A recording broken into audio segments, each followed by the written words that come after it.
ابو الحسن رحمۃ اللہ تعالی علیہ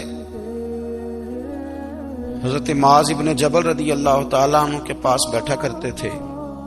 فرماتے ہیں ان سے جو پیار بڑھا تو پھر میرا مصلی سے بھی بڑھ گیا۔ تابعی ہیں، فرماتے ہیں صحابی رسول سے محبت ہوئی تو ذکر سے بھی ہو گئی، پھر درود شریف سے بھی ہو گئی۔ محبت ان سے بڑھی تو پھر اللہ نے مسجد کا پیار بھی بڑھا دیا۔ آپ فرماتے ہیں کہ میری ہر وقت طبیعت چاہتی تھی کہ بس اللہ اللہ کروں، بس اللہ اللہ کروں، بس نہ میں ذرا تھوڑی جان چھڑاؤں لوگوں سے، کو 10 منٹ ملے تو میں کو 4 نفل پڑھ لوں، میں تھوڑا سا نہ بچوں لوگوں سے، اور مجھے تسبیح ملے تو میں نہ کچھ 400-500 دفعہ استغفار پڑھوں، سبحان اللہ، الحمدللہ، اللہ اکبر، لا حول ولا قوت الا باللہ، میں نہ تسبیحات پڑھوں۔ فرماتے ہیں کہ بچے تھے گھر میں 6-7، غربت تھی، کام ملتا کوئی نہیں تھا، اور میں کام چور نہیں تھا، کام ڈھونڈتا تھا، پر اللہ کی قدرت کے کام نہیں ملتا تھا۔ فرماتے ہیں کہ میں نے ایک دن اپنی اہلیہ سے کہا کہ آج میں پھر جاتا ہوں کام ڈھونڈنے، تو میری بیوی بڑی فرما بردار تھی، پر اس دن نہ غربت کے ہاتھوں تنگ آ کے کہنے لگی آج نانا کوئی تو چیز لے کے آیا، تو مجھ سے بچوں کی بھوک نہیں دیکھی جاتی، یہ سب روگاں دا روگ محمد جس دا نام غریبی، کنڈ بلا کے لنگ جاندے نی دوست یار قریبی، آج نہ کچھ لے کے آیا تو میں بچے لے کے میکے چلی جاؤں گی۔ شیخ فرماتے ہیں کہ میں بڑا پریشان گھر سے نکلا، پر میں نے صبح سے لے کے زور تک کام ڈھونڈا، کام ملا کوئی نہیں، تو میرے دل میں خیال آیا چلو کام نہیں ملتا تو اللہ اللہ تو کرے نا، چلو بندوں کی مزدوری نہیں ملتی تو رب کریم کی عبادت ہی کرتے ہیں۔ فرماتے ہیں کہ میں نے نا فرات کے پانی سے وضو کیا، نہر کے، شدید دھوپ تھی، ساتھ ریت تھی اور ریت تپ رہی تھی، میں نے اپنا رومال وہیں مصلی کے طور پر بچھا لیا، اور فرماتے ہیں کہ زور سے لے کر عصر تک نماز پڑھی، دھوپ بھی پورے زور پہ، پر میرے سجدے کا ذوق بھی پورے زور پہ۔ فرماتے ہیں سورج بھی چمک رہا ہے اور رب کی عبادت کا ذوق بھی پورے زور پہ، میں سجدہ کروں تو پھر میرا اٹھانے کو جی نہ چاہے۔ میرے استاد لکھا کرتے تھے، یہ ان کا شعر ہے، وہ کہا کرتے تھے مجھے سوز دے، مجھے ساز دے، اور مجھے نیم شب کا نیاز دے، دم سجدہ خود کو میں توڑ دوں، مجھے ایسا ذوق نماز دے، اور میں تیری بہار کا پھول ہوں، میں کھلا بھی ہوں تو تیرے لیے، مجھے میری شاخ سے توڑ لے، مجھے اپنی زلف کا ناز دے۔ بھائی فرماتے ہیں کہ عصر تک میں نے نفل پڑھے، دل ڈھلنے لگا، عصر کی نماز پڑھی اور میں وہاں سے چلا۔ اب میں جب نکلنے لگا تو دل میں خیال آیا کہ چھوٹی چھوٹی دیواریں ہیں گھر کی، بغیر کچھ لیے جاؤں گا تو بیوی دور سے دیکھے گی تو شور کرے گی کہ پھر خالی ہاتھ آ گیا ہے۔ کہتے میں نے اپنی اسی رومال میں جس پہ میں نے نماز پڑھی تھی نا، رومال میں کی آخی دے پنجابی جسافہ کہتے ہیں، اسی میں نا میں نے کچھ ریت بھر لی کہ وہ دور سے دیکھے گی تو سمجھے گی کچھ لے کے آیا ہے، چلو جا کے اسے بتا دوں گا کہ آج پھر مزدوری نہیں ملی۔ کہتے ہیں وہ ریت لے کر جب میں گھر میں گیا تو پہلے بیوی دروازے پہ کھڑی ہوتی تھی، پوچھتی تھی خالی ہاتھ آ گئے ہو؟ آج میں نے دیکھا تو ہے ہی کوئی نہیں۔ فرماتے ہیں میں اندر داخل ہوا، سلام لیے، کونے میں میں نے وہ رومال رکھ دیا اور میں نے آواز دی کہ بھلی مانس کہاں ہو؟ تو وہ کہنے لگی آپ منہ ہاتھ دھو لیں، میں روٹی لے کے آئی۔ میں نے کہا روٹی کہاں سے آ گئی؟ یہاں تو کئی دنوں کے فاقے، تو کئی دنوں کی غربت ہے، یہاں تو اس گھر میں تو فقیری ہے۔ فرماتے ہیں کہ وہ روٹی لے کے آئی اور اس وقت کی جو موجودہ نعمتیں تھیں، سمجھ لیں سلاد، اچار، ہر چیز ساتھ لائی۔ میں نے کہا کہ بچے کہاں گئے؟ کہنے لگی وہ کھانا کھا کے کھیلنے گئے، آپ کھانا کھا لیں آ جاتے۔ کھانا اس نے چن دیا۔ میں نے حیرت انگیز لہجے میں ساری نعمتیں اپنے دسترخوان پہ دیکھ کر کے بیوی سے پوچھا یہ کہاں سے آیا کھانا؟ بچوں کو تو نے کہاں سے کھانا کھلایا؟ یہ سارا کچھ کیسا ہے؟ کہنے لگی پتہ نہیں آج آپ کس کریم کی مزدوری کرنے چلے گئے تھے، پتہ نہیں کس کریم کی، میرے گھر میں تو اتنی نعمتیں آئی ہیں کہ مجھ سے سنبھالی نہیں جا رہی، اتنا اناج ہے، اتنا گندم ہے، کس کریم کے دروازے آج چلے گئے تھے؟ یہ کہتے کہتے وہ اٹھی اور اٹھ کر کے کہنے لگی پہلے بڑا کچھ آیا تھا، اب کیا لے آئے ہو؟ اور جا کر کے نا اس نے وہ ریت والا رومال کھولا کہنے لگے میں تو لے کے آیا تھا ریت، تو میرے رب نے اسے بھی سونے اور ہیرے بنا دیا تھا۔ جب آپ کی توجہ اللہ کی جانب، میرے نبی پاک صلی اللہ تعالی علیہ وسلم نے فرمایا ہر چیز اپنے رب سے مانگ، ہر چیز مانگ، ہر چیز مانگ۔ یا رسول اللہ کیا کچھ؟ میرے محبوب نے فرمایا تیرے گھر میں نمک بھی ختم ہو جائے تو وہ بھی اپنے رب سے مانگا کر، تو مانگنا وہ تجھے دے گا، تو اس کی بارگاہ میں کشکول طلب دراز تو کرنا۔ اور ترمذی شریف میں عجیب لفظ ہیں، رسول کائنات نے فرمایا، رب کریم فرماتے ہیں جب میرا بندہ ہاتھ اٹھاتا ہے نا تو مجھے حیا آتی ہے کہ میں خالی کیسے لوٹا دوں اس کے۔ اتنے بڑے بادشاہ کی بارگاہ میں، او بھائی لوگوں سے عزتیں تلاش کرتے ہو تو وہ کیا تمہیں عزت دیں گے؟ وہ تو کل اچھا کہتے ہیں پرسوں برا کہنے لگ جاتے ہیں۔ لوگوں کے سامنے گڈ بک میں آنا چاہو گے تو وہ تو سویرے تمہارے بارے میں کچھ کہیں گے، شام کچھ اور کہیں گے۔ اپنی روحانی زندگی آباد کریں، اپنے مسلح کو وقت دیں، اور دنیا سے چھپ کر اس موبائل کو بند کر کے اور اپنے آپ سے بھی چھپ کے اور تنہا ہو کے چھپا کے سارا کچھ اپنے آنسو اپنے رب کی بارگاہ میں پیش کریں، اس کے حضور حاضری دیں۔ سنو نا ترمذی کی حدیث، اور اسے یاد رکھنا، نبی پاک علیہ السلام نے فرمایا اپنے دکھ لوگوں کے سامنے نہ بیان کرنا، سیٹھوں نوابوں کو نہ بتاتے پھرنا، دنیا داروں کے سامنے جا کے نہ رونا کہ میں تکلیف میں ہوں، پر میں اگر دنیا داروں کو دکھ بتاؤ گے رب تمہیں کبھی غنی نہیں کرے گا۔ اور لوگ ہیں کہ الٹا مذاق اڑائیں گے آپ کی، جس سے بڑی پکی یاری ہے نا، پکی، وہ تب تک پکی ہے جب تک آپ نے 50,000 مانگا نہیں، اور جس وقت آپ نے کہہ دیا کہ میں مجبور ہوں میری مدد کر تو پھر ختم ہو گئی دوستی۔ لوگوں کے تعلقات آپ کے ساتھ تب تک ہیں جب تک آپ ان سے کوئی ضرورت وابستہ نہیں کرتے۔ کریم محبوب فرمانے لگے بندوں کے سامنے دکھ نہ بیان کرنا، اللہ تجھے کبھی غنی نہیں کرے گا۔ تو اپنے دکھ اپنے رب کو بتا، تو دعائیں مانگ، تو اس کی بارگاہ میں حاضر ہو، تو اس کے حضور عرض کر۔ فرمایا اپنے دکھ اپنے رب کو بتا، وہ جلدی کرے یا دیر سے کرے تجھے ساری دنیا سے بے نیاز کر دے گا، تجھے کسی کا محتاج نہیں رہنے دے گا۔ اپنے مسلح کو، اپنی دعاؤں، ایک بزرگ فرماتے میں نے دعا مانگنے کا طریقہ اپنی بیوی سے سیکھا، دعا مانگنے کا طریقہ اپنی، سیکھنے والے تو اپنے بچوں سے بھی سیکھ لیتے ہیں، سیکھنے والے تو ہر ایک سے سیکھتے ہیں۔ وہ کہتے ہیں میں نے دعا مانگنے کا سلیقہ اپنی بیوی سے سیکھا ہے۔ حضرت وہ کس طرح؟ فرمانے لگے میری بیوی نے نا مجھے کوئی کام بتایا، کچھ پیسوں کی ضرورت کے لیے کہا، تو میں نے اسے کہا کہ بھئی ابھی میرے پاس نہیں ہے، کچھ دنوں میں آتے ہیں تو میں دے دوں گا۔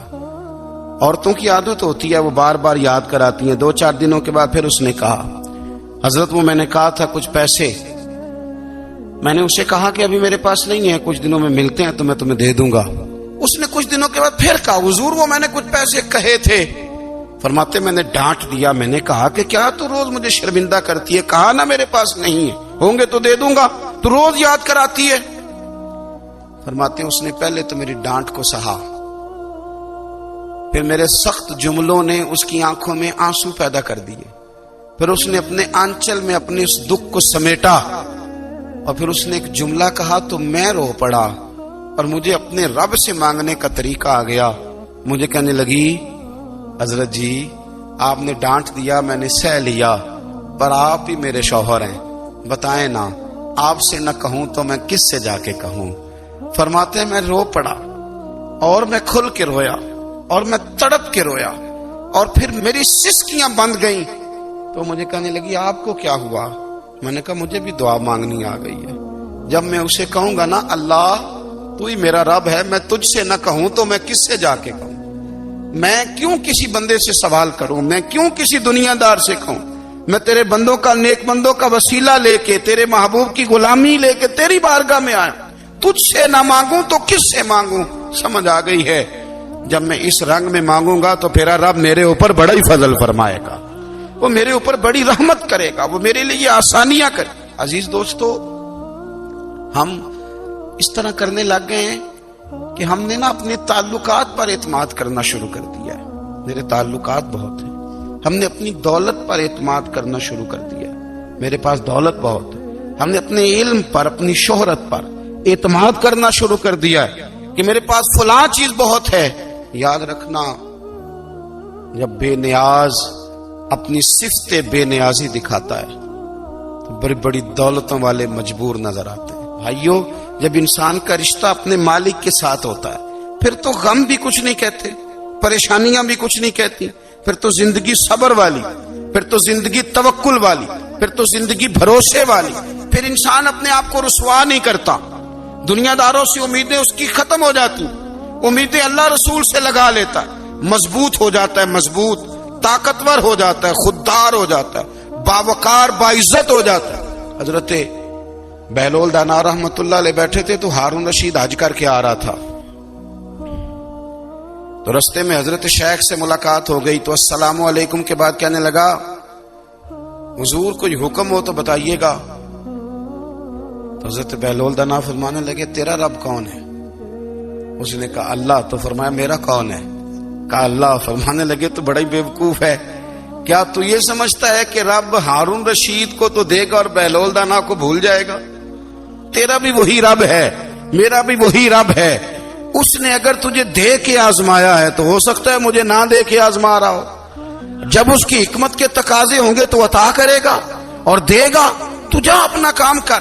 بھائی اپنی روحانی زندگی، اپنی عبادات، اپنے وظائف، اپنے روزمرہ کے معاملات، اپنی دعائیں، اپنا استغفار، دیکھو کوئی مشکل کام تو نہیں، 2 رکوع ہیں سورہ واقعہ کے اگر رات کو پڑھ لی جائے تو۔ میں کس طرح یہ بات بیان کروں کہ تعویذ بانٹنا آسان ہے اور وظیفہ بتانا مشکل ہے؟ سارا دن تعویذ بانٹیں تو لوگ لینے کو تیار ہیں، اور اگر آپ وظیفہ بتائیں تو کہتے ہیں تو مشکل کام ہے۔ او خدا کے بندے، اگر آپ کا تعلق قرآن پاک کے ساتھ مضبوط ہو، قرآن پاک کے ساتھ اگر آپ کا رشتہ ہو، لوگ سفارشیں ڈھونڈتے ہیں نا دنیا میں، کوئی تعلق مل جائے تو میرا کام ہو جائے، دنیا میں اتنا مشکل معاملہ ہے، آخرت میں مجھے بتائیے گا کتنا مشکل معاملہ ہوگا۔ میرے نبی پاک صلی اللہ تعالی علیہ وسلم نے فرمایا جو لوگ سورہ ملک پڑھا کرتے تھے نا، سورہ ملک، یہ سورت ملک قیامت میں ان کی سفارش کرے گی، اور اس طرح کرے گی کہ کہے گی اے اللہ یہاں اس بندے کو جنت میں داخل کر دے یا مجھے قرآن پاک سے علیحدہ کر دے، تو رب فرمائے گا جا اس کا دامن تھام کے اسے جنت تک پہنچایا۔ آپ بات کو سمجھیں، جب آپ کے تعلقات اپنے معاملات کے ساتھ مضبوط ہوں گے، یہ نبی کریم نے وعدہ کیا ہے کہ تو سورت واقعہ پڑھ تیرے گھر میں فاقہ نہیں آئے گا۔ حضرت عبداللہ ابن مسعود رضی اللہ تعالیٰ عنہ بیمار تھے تو حضرت عثمان غنی رضی اللہ تعالیٰ عنہ تیمارداری کے لیے تشریف لے گئے اور جا کر کے کہا کہ آپ بڑے بیمار ہیں، آپ کی بیٹیاں زیادہ ہیں، میں چاہتا ہوں کہ خزانے میں سے کچھ مدد کروں۔ تو سیدنا عبداللہ ابن مسعود رضی اللہ تعالیٰ عنہ اٹھ کے بیٹھ گئے اور کہنے لگے امیر المومنین، اللہ آپ کو میری طرف سے، میری بیٹیوں کی طرف سے بہتر صلہ دے، میری بیٹیوں کو کسی خزانے کی ضرورت نہیں، میں نے انہیں خزانہ دے دیا ہے۔ کہا جناب آپ نے کون سا خزانہ دیا ہے، میں آپ کے مالی معاملات کو جانتا ہوں۔ تو فرمانے لگے امیر المومنین، میرے نبی کریم نے فرمایا ہے جو سورت واقعہ پڑھے اسے کبھی فاقہ نہیں آتا، میں نے بیٹیوں کو یاد کرا دی ہے، یہ خزانہ میں نے انہیں دے دیا ہے۔ وہ سارے والدین سنیں جو بیٹیوں کے لیے پریشان رہتے ہیں۔ حضرت عبداللہ ابن مسعود نصیحت کر رہے ہیں، فرمانے لگے میں نے سورت واقعہ یاد بھی کرا دی ہے، پڑھنے کی عادت بھی ڈال دی ہے، حضور نے فرمایا ہے جو سورت واقعہ پڑھے اسے فاقہ نہیں آتا۔ کہنے لگے چاند تو اپنی جگہ چھوڑ سکتا ہے، سورج گر سکتا ہے، تارے ٹوٹ سکتے ہیں، پر مدینے والے رسول کی بات غلط نہیں ہو سکتی۔ حضور نے فرمایا فاقہ نہیں آئے گا تو انشاءاللہ کبھی بھی نہیں آئے گا۔ جس طرح ہمارے جسم میں کھانے کی طلب رکھی ہے، پینے کی طلب رکھی ہے، سونے کی طلب رکھی ہے، اسی طرح اللہ تعالیٰ نے عبادت کے لیے طلب رکھی ہے جسم میں۔ یہ تو ہوا کہ انسان گمراہ ہو گیا، غلط رستوں پہ چل نکلا، اس نے جھوٹے معبودوں کی طرف معاذ اللہ توجہ کر لی، لیکن وہ کسی نہ کسی کے سامنے جھکتا رہا کیونکہ اس کے وجود میں طلب تھی، شوق تھا اسے کہ وہ عبادت کرے۔ اللہ تبارک و تعالی جب مسلمان کو توفیق دے اور اللہ کی بارگاہ کی جانب وہ رجوع کرے تو پھر اس کا رویہ یہ ہونا چاہیے کہ اس کی توجہ ہو اللہ کی جانب۔ ہمارے ہاں تسبیحات پڑھ لی جاتی ہیں اگر کبھی موقع ملے، لیکن وہ خاص انہماک، وہ خاص شوق، وہ خاص ذوق اللہ تبارک و تعالیٰ کی عبادت کا، ایک ہوتا ہے نماز پڑھنا، ایک ہوتا ہے اہتمام کے ساتھ نماز پڑھنا، یعنی ذرا وقت پہ اٹھنا، ذرا صحیح کر کے وضو کرنا، ذرا شوق سے مصلی بچھانا۔ ایک ہوتا ہے تسبیح پڑھ لینا، اور ایک ہوتا ہے ذرا تھوڑا سا نا شوق کے ساتھ اللہ کو یاد کرنا۔ آپ کبھی جو میں نے آیت کریمہ پڑھی اس کی آپ شان نزول دیکھیں، نبی کریم صلی اللہ تعالی علیہ وسلم کے نا کچھ صحابہ اللہ کی محبت کے شوق میں حضور کی بارگاہ میں حاضر ہوئے، اور انہوں نے آ کے عرض پتہ کیا کیا، عرض کرنے لگے یا رسول اللہ صلی اللہ تعالی علیہ وسلم سالوں بیت گئے ہیں سجدے کرتے ہوئے، حضور سالوں بیت گئے ہیں تسبیح پڑھتے ہوئے، سالوں بیت گئے کہتے ہوئے کہ سبحان اللہ وہ پاک ہے، ہمیں سالوں بیت گئے یہ کہتے ہوئے کہ اللہ اکبر وہی سب سے بڑا ہے، سالوں بیت گئے کہتے ہوئے کہ الحمدللہ ساری تعریفیں اللہ کے لیے، سالوں بیت گئے اس کی تسبیح کرتے، تحلیل کرتے، تکبیر کہتے۔ حضور اب نہ ہمارا اپنے رب سے ملنے کو جی چاہتا ہے، کبھی اے حقیقت منتظر نظر آ نہ لباس مجاز میں، لاکھوں سجدے تڑپ رہے ہیں میری جبین نیاز میں، اور اقبال کہنے لگے کہ تیرے عشق کی انتہا چاہتا ہوں، تو میری سادگی دیکھ کیا چاہتا ہوں، میرا ذرا سا تو دل ہے مگر شوق اتنا، میں وہی لن ترانی سنا چاہتا ہوں۔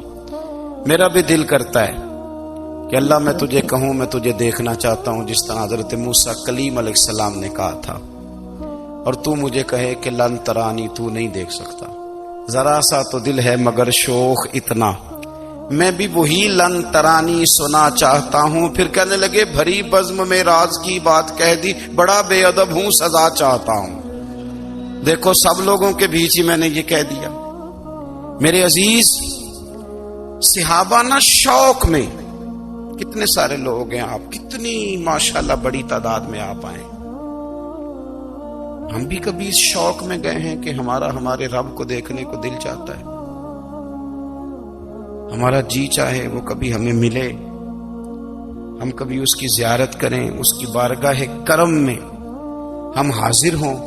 صحابہ نے عرض کیا یا رسول اللہ صلی اللہ تعالی علیہ وسلم ہمارا رب کہاں ہے، ہمارا نا اپنے رب کو دیکھنے کو جی چاہتا ہے۔ جب صحابہ نے یہ عرض کیا تو اللہ نے قرآن مجید نازل کیا، فرمایا وَإِذَا سَأَلَكَ عِبَادِي أَنِّي فَإِنِّي قَرِيبٌ، محبوب جب میرے بندے آپ کی بارگاہ میں آ کے میرے بارے میں پوچھے نا تو ان سے کہہ دینا میں ان کے قریب ہی ہوں،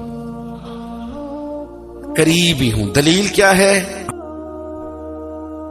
آئی اذا دان، یہ جب بھی مجھ سے دعا مانگیں گے میں ان کی دعاؤں کو قبول فرماؤں گا، میں ان کے قریب ہوں، میں ان کے قریب ہوں، یہ جب بھی دعا مانگیں گے نا میں قبول کروں گا، میں ان کے قریب ہوں۔ اللہ تبارک و تعالیٰ کے بندے اللہ سے محبت کرتے، رب کی بارگاہ میں جھکتے، اس کو اپنے دکھ سناتے، اس کے پیارے محبوب صلی اللہ تعالی علیہ وسلم کا وسیلہ لے کے اس کے حضور حاضر ہو جاتے، پیشانیاں سجدوں سے روشن ہوتی۔ ہم نہ ہر چیز کے لیے وقت نکالتے ہیں، ہر چیز کے لیے، لیکن عبادت کے لیے وقت نہیں نکالتے۔ ہر شے آباد ہے، ہر شے، ہماری فیس بک بھی آباد ہے، واٹس ایپ بھی آباد ہے، ہمارے ٹویٹر بھی آباد ہیں، ہماری ہر چیز آباد ہے، سب سے کم آباد ہمارا مصلی رہ گیا ہے، سب سے کم۔ وہ لوگ اب ڈھونڈنے سے ملتے ہیں جن کی بغل میں مصلی ہوتا تھا۔ میرے بھائی آپ کتنا کو دنیا کے پیچھے بھاگو گے تھکا دے گی، کتنا دولت کے پیچھے بھاگو گے تھکا دے گی۔ آپ جب اپنی زندگی میں جمع تفریق کرو گے نا تو مرتے وقت احساس ہوگا کہ سارا کچھ تو لوگوں کے لیے کیا، اپنے لیے تو کر ہی کچھ نہیں سکے۔ اور ہم عبادت کے معاملے میں بہانے بازی بھی کرتے ہیں، ہم کہتے ہیں اوہو رزق کمانا بھی تو عبادت ہی ہے نا، تو میں حلال روزی کے لیے جا رہا ہوں، یہ بھی تو عبادت ہے نا۔ میری طرح کے لوگ کہہ دیتے ہیں کہ میں سویرے اٹھ کے مدرسے میں کچھ اسباق دیکھتا ہوں تو یہ بھی تو عبادت ہے، میں بیان کرنے کے لیے مطالعہ کرتا ہوں تو یہ بھی تو عبادت ہے نا۔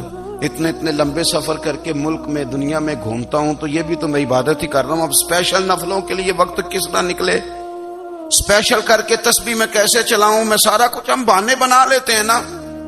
میرا سوال یہ ہے کہ یہ ساری باتیں صحابہ کو, نبی کریم کو, دیگر لوگوں کو بھی تو پتہ تھی نا.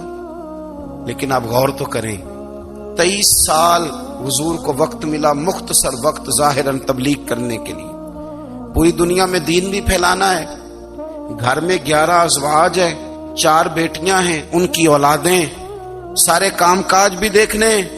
لیکن سیدہ طیبہ طاہرہ حضرت عائشہ صدیقہ رضی اللہ تعالیٰ عنہ فرماتی ہیں سارا دن تبلیغ کرتے, ہر غلام کے دکھ سنتے, گھر میں آتے تو اپنے گھر والوں کا خیال کرتے, کام میں ہمارا ہاتھ بٹاتے. قربان جاؤں, کہتی ہیں زمانہ سارا سو جاتا لیکن آمنہ کے لال مصلی بچھا لیتے.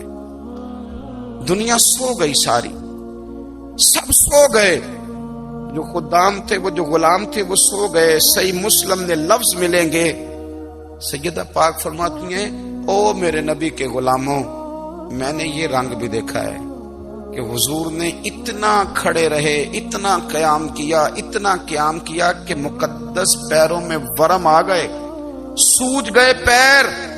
اتنے بڑے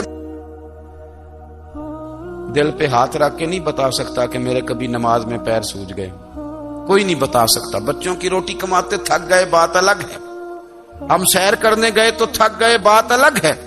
لیکن عبادت میں یہ بھی تو مسلم شریف ہے نا, یہ بھی تو دین ہے نا, یہ بھی تو حضور کی سنت ہے, یہ بھی تو وہ چیز ہے جو کریم کی آنکھوں کی ٹھنڈک ہے. سیدہ فرماتی ہیں پیروں میں ورم آ گئے. ساری رات ہی حضور نے نماز پڑھی اور ایک ہی آیت بار بار دہرائی. مسجد نبوی میں بلال حبشی نے فجر کی اذان دے دی اور حضور ابھی مصلی پہ تھے. کریم فارغ ہوئے, میں نے عرض کی یا رسول اللہ صلی اللہ علیہ وسلم, آپ کے تو صدقے اللہ اگلے پچھلوں کے گناہ معاف کرے گا, تو آپ اتنی آہوزاری کیوں فرماتے ہیں؟ آپ تو شفیع ہیں, آپ تو انبیاء کے امام ہیں. تو حضور نے فرمایا عائشہ تم نے گنوایا ہے نا میرے اللہ کی مجھ پر کتنی رحمت ہے. افلا اکون عبدا شکورا, فرمایا اگر اس نے اتنی نعمتیں دی ہیں تو کیا میں اس کا شکر گزار بندہ نہ بنوں, میں شکر گزار بندہ نہ بنوں اس کا؟ پھر اگر اتنی نعمتیں اس نے دی ہیں, مجھے اتنا نوازا ہے, تو پھر میں اس کے سامنے سجدے نہ کروں؟ او میرے بھائی, بڑے قابل فخر لوگ ہیں ہم کہ ہم نبی پاک کے غلام ہیں. ہم قابل فخر ہیں کہ نبی کریم کے غلام ہیں. کیا کبھی اس غلامی کے شکرانے میں بھی 2 نفل پڑھے کہ یا اللہ تیرا شکر ہے تو نے ہمیں حضور کا غلام بنایا ہے؟ یاد رکھیں کہ اپنی روحانی زندگی کو آباد کریں, استغفار پڑھیں, تسبیحات کریں,